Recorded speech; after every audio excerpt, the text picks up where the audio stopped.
Welcome back, my fellow agents. And you know, when you see that American International Television logo, we're in for a good time. But it is I, X7, your master of musical mayhem and your agent of animated awesome. Once again, combining. This is the third in our series of three. So next week we will be back to something to do with music. But wait, let me get over there. There it is. But today is something special. It is an 8-song Friday because I unwittingly forgot one and didn't want to redo everything. So we're going to get 8.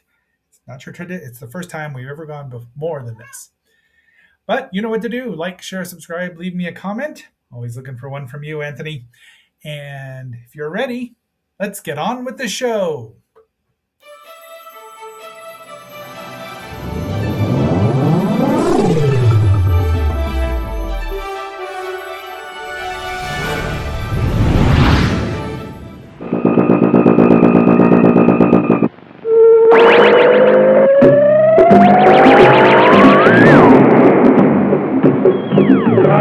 Indeed, our first song is from the second Japanese cartoon to be imported here. And this could have been a 9-song Friday, but then I think we're getting a little over our heads. I did not choose Astro Boy because I never saw it growing up, which I can say for, well, a couple of these, but I never saw Astro Boy. And when I have seen it, I do like the show. I really like the show. And we will review it at some point. But the theme song, at least the American one, is not the greatest. So we're going to start with Gigantor, which has been covered a number of times by bands such as the Dickies, which is the best cover, and I think a band called Helmet did one. But Gigantor, of course, fights mostly giant robots, other giant robots with no special powers, no rays, no beams. It's just him, Jimmy Sparks there, because he's at your command. And the reason I only put in a couple of it is because I know that yep, there he is. They're a little picky about the Gigantor theme song, but we'll hear a little more of it now momentarily, for just a bit. Gigantor, Gigantor, Gigantor, Gigantor, the space-age robot, is at your command. Gigantor, the space-age robot, his power is in your hand. There's what Shotaro and Tetsujin Niju Achigo look like in color. But the show you can watch now, I don't know if you can still find it on DVD. It was released, 26 years ago now, on great sets with extras with like interviews with Fred Ladd, but you can watch it on Amazon Prime at this point in time, which is what I've been doing off and on because it's fun. Our next show is Kimba the White Lion, who miraculously actually had 2 theme songs. This was the first Japanese cartoon to be brought over in color and dubbed by Fred Ladd and his associates who did Astro Boy and Gigantor. So let's listen to the original theme song, or at least part of it. Kimba, Kimba, Kimba, Kimba, who lives down in deepest, darkest Africa? Who's the one who brought the jungle fame? Who's the king of animals in Africa? Kimba the White Lion is his name. So that's the first half of the theme song that we all know and love. But interestingly enough, there was a second one which survived on some 16 millimeter prints, as I saw it at a show and was completely floored that I never knew it existed. Here we have Boss Hippo. I put that in there for Lilith. He's complete with his little mustache there. Does he have a goatee, or is that just shadow? You tell me in the comments. And the Nightmare Narcissus, because the Nightmare Narcissus, because most narcissists are nightmares, and this plant was trying to eat the animals. But now we'll hear the other version, at least the second half of it. That'll be good. He's the greatest leader, there's no doubt of it. He's the one we count on night and day. When there's danger, he can get us out of it. Kimba the White Lion leads the way. For our third theme song, we have 8 Man, and rumor has it that the theme song, the opening here for the U.S. opening was animated here, probably, and Ralph Bakshi had something to do with it. I've never seen any proof of it, but no one seems to deny it. So this one I was late to. I probably didn't even know about Eighth Man, as he's called here, until the late '80s, and but there were tapes out by then, videotapes, which had 5 episodes each on them, so had a good selection of them. This is the subtitled Eight Man. Shonakin, friend of the channel, was responsible for that. But let's watch that theme song, though we have seen it, that opening, though we have seen it a few times.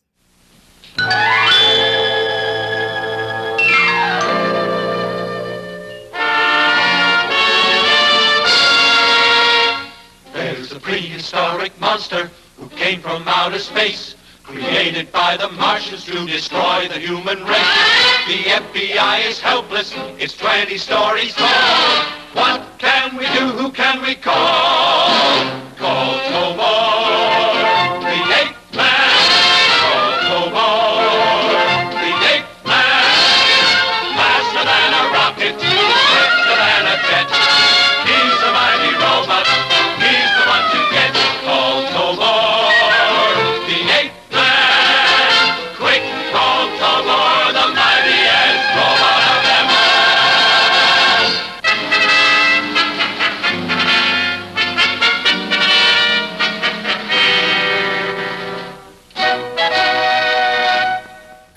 So those subtitled editions are available on the Internet Archive that Shonakin did, and they're just free, so you can do it. I mean, they're really well done.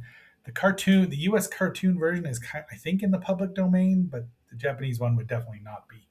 But I highly recommend it because he's got U.S. dubs, subtitles for the ones that weren't around, almost a complete set. There's Chief Fumblethumb because they had to give the chief a comedy name like they did with Gigantor. Go figure. Did they do that with Astro Boy? Our 4th episode, and we only have part of it, and we're only going to see part of it because they were picky about that, is the Wonder 3, Wonder 3, that's all I got. That was the best picture I could find. Also known as the Amazing 3 over here, which is very rare and very obscure. I didn't learn about that or see it for many years, but it was on LA television clean into the 90s, black and white, and that's where I think most of the surviving US dubs come from. Now, some episodes have been subtitled. You can get a pretty good chunk of the 52 episodes. It's a very enjoyable show. It's weird. I mean, it's from the same man that brought us Astro Boy and Kimba, Osamu Tezuka, right? But here's part of the theme song. The Amazing 3. Spaceman with a mission, you must make a very big decision. With your solar bomb you could destroy us, or save the world, Spaceman must be wise then, straight to human eyes will be disguised then. Bunny, bunny, pony, Ronnie laughed when Zero had no luck and became a duck. Spaceman. And now we pause ever so briefly for station identification. You are watching Zenorama, the podcast of heroes and monsters on KXNO, part of the Zenorama Broadcasting Network.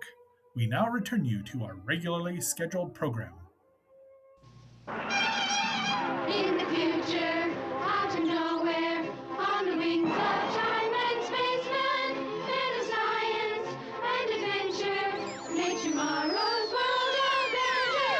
Men like Johnny Sniper, he's a four-dimension hero, scientific and terrific.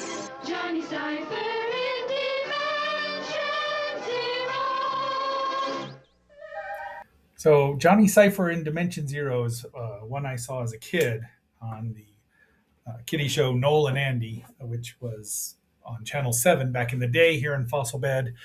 And it was along with the Mighty Hercules and Sinbad Jr., The Adventures of Sinbad Jr., or whatever you call it. But I don't remember seeing it very often, but it was really cool because nobody looked like him. There's Xena and I don't even remember, Rom, both voiced by Corinne Orr. There's a monster, and there's Johnny using the Dimension Zero. But what I remembered was that he'd fly around with like through a tornado. His legs would turn into a tornado. I love his suit. It looks really cool. Looks a lot like Captain Comet.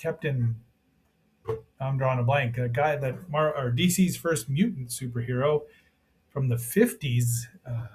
Geez, I can picture him, and I'm drawing a blank. So I'll do a little studying here. There's a little more. That came from the promo for the series, which is out on DVD. You can get the whole thing, all 160 plus episodes. They're all 5 minutes. They used to be thought to be 5 segments for one story, but they're just all separate. I think it would have been more fun if they were, 5 seconds to make a half-hour show. But Johnny Cypher's pretty fun. People don't like it, but they're weird. And now, guess what? We've got three different theme songs.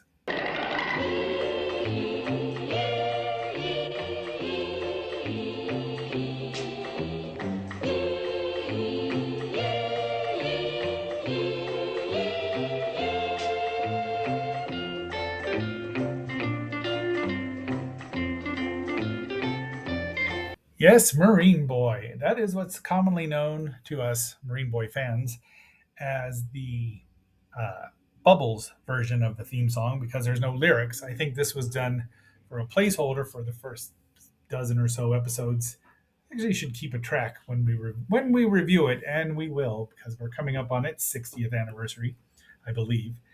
This was dubbed the same time Speed Racer was, but the English dub was done first and sent over to the Japanese to animate to, like cartoons are usually done. So it's an interesting melange of both U.S.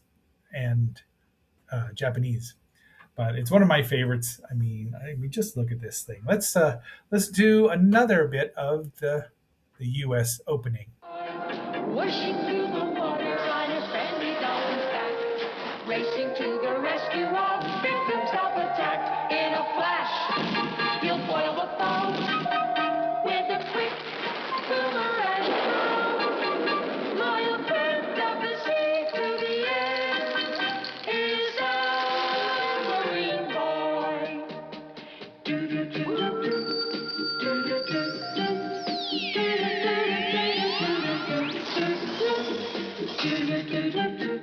It's not the most exciting theme song, as we're about to hear the next snippet of, but I just love the show, and I know all the words.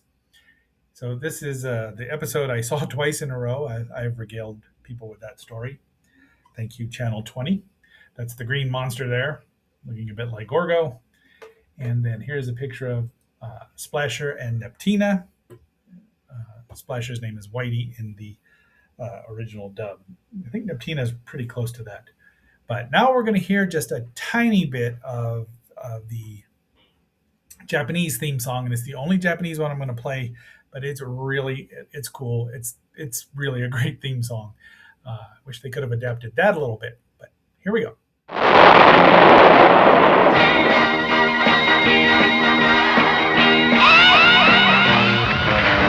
OK OK 七つの海は僕が一人で引き受けた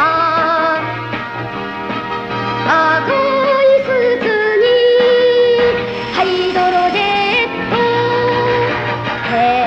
ト Our seventh song here, which is of course Speed Racer, and his theme song was taken directly from the Japanese theme song.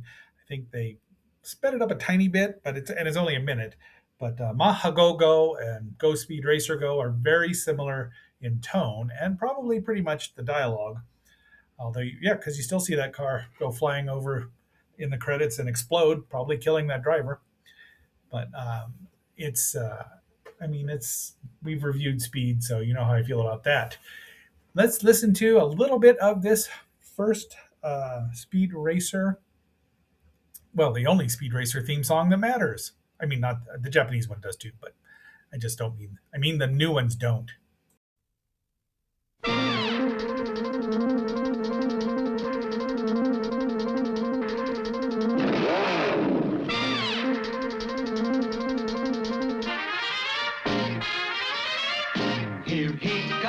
Here comes Racer, he's a demon on wheels. He's a demon and he's gonna be chasing after someone. He's gaining on you, so you better look alive. He's busy revving up the powerful Mach 5. And when the odds are against him and there's dangerous work to do, bet your life's eraser, see it through. Go Speed Racer, go Speed Racer, go Speed Racer, go! Just a reminder, if any of these things get cut, songs or stuff, YouTube makes me cut them out, or Spotify won't show them, you can always find these episodes on patreon.com under Zenorama. Super easy to find. It's on the last card as well. I should probably put it on the first card too. But that's Speed Racer, and that's just the smallest Racer X because he's cool.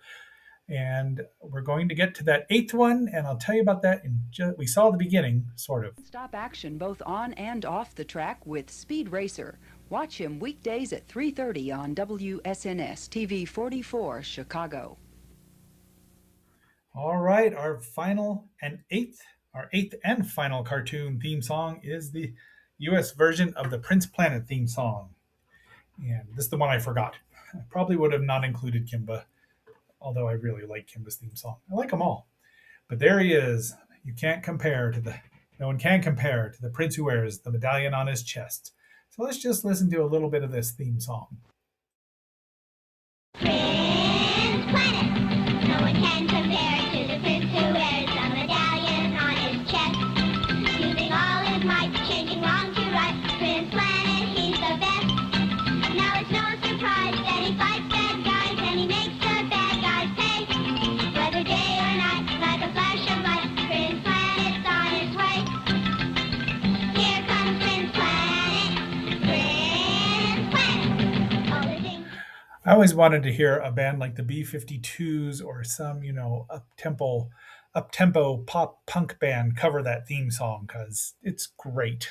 Give it a little crunchier guitar, but overall, and it's, a minute long. You could put a little solo in there. It'd be fine.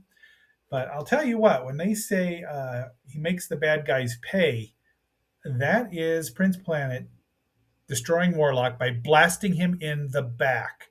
No mercy for this guy. Now, Warlock was a pain in their sides for the first 30 episodes. So, I could see why they'd probably do that. But geez, that is not the way I thought a hero is supposed to act. So once again, 7 Zeno cubes for 7/8 theme songs. They just don't make theme songs like they used to anymore, do they? And they don't make cartoons like that, but I would hate for them to be on repeat the whole time. And if you're leaving, you know what to do. Alloy wheels, chrome details, custom paint, premium stereo. The Mystery Machine has room for 5, and the power and handling you expect from a quality driving machine. What the?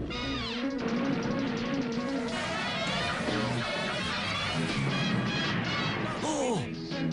Speed Racer on Cartoon Network. Dogs should not drive. All right, my fellow agents, tomorrow is Saturday, and we will be reviewing one of Sammo's earliest movies. We've seen a lot of Sammo Hung, and we're going to see some more of him. The Iron-Fisted Monk. It's from 1977. But until that next assignment, this is X7 signing off and phasing out, and there's no Patreon on this one. I might have deleted the wrong one. But until that next assignment, just remember, the sun never sets on those who ride into it. We just got to keep singing. Be seeing you.